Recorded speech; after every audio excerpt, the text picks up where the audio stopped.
what you need, just a picture? Yeah, he No, it's a video. I just gotta get it.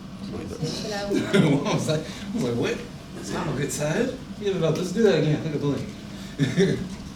All right, good afternoon. My name is Curtis Smith. I'm a senior investigator with the Equal Employment Opportunity Commission. I have 27 years of law enforcement experience, 22 years of that as an investigator, and the last 9 as a federal investigator investigating allegations of employment discrimination. Today I'm going to talk to you about a federal statute that protects people with disabilities in the workplace. It's called the Americans with Disabilities Act. I'm going to present to you what is required by the employer under this law, as well as what is required by the employee with the job applicant under this law. It is very likely that you or someone close to you has a disability. According to the U.S. Census Bureau, 12.8% of the U.S. population has a disability. According to the Georgetown Law Library, the Americans with Disabilities Act was the first version of the bill was introduced to the House and the Senate in 1988.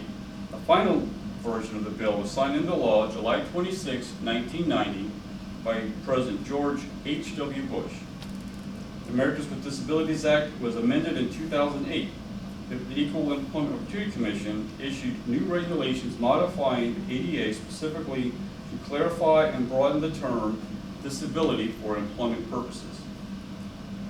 Now let's talk about who is protected under the ADA.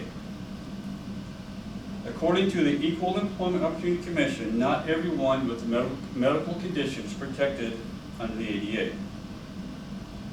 A person must be first qualified under the ADA. So what does it mean to be qualified?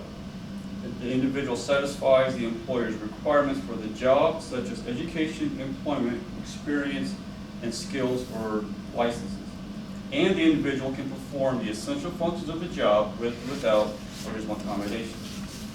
To be protected under this law, a person must also have a disability as defined by the ADA. A disability as defined by the ADA is a permanent physical or mental impairment that substantially limits one or more life activities. On the board here, there's a list of the most common ones, but this is not all of them. A temporary impairment or an injury, such as a sprained ankle, is not a disability under the ADA. It is temporary, so therefore it's not permanent and it's not covered and protected by the ADA. Reasonable accommodation, what is it and how is it identified?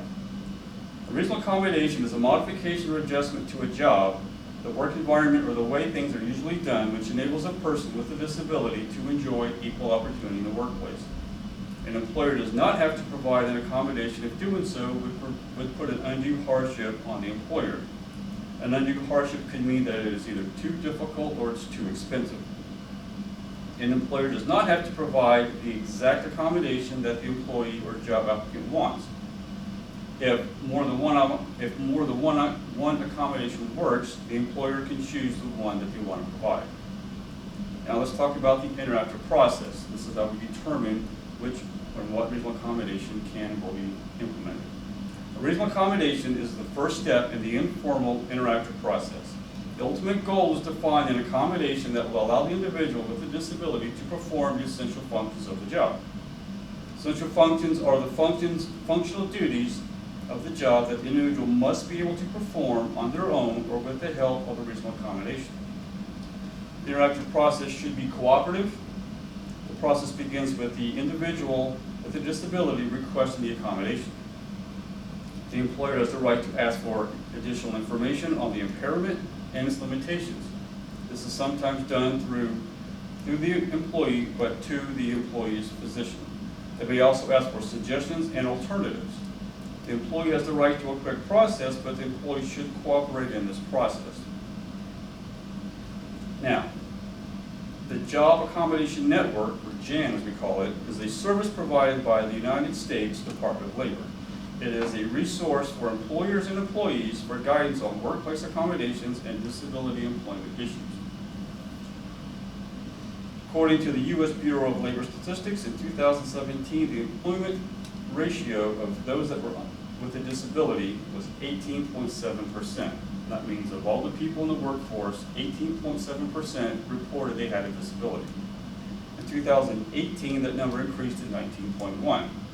And currently, we are on a path to reach what they believe for 2019 to be about 28%.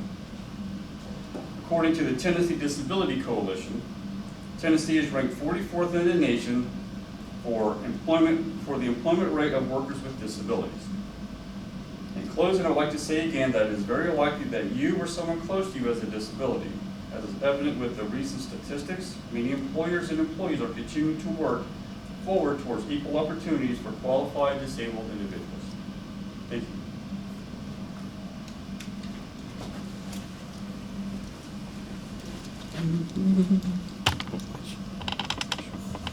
See everybody again.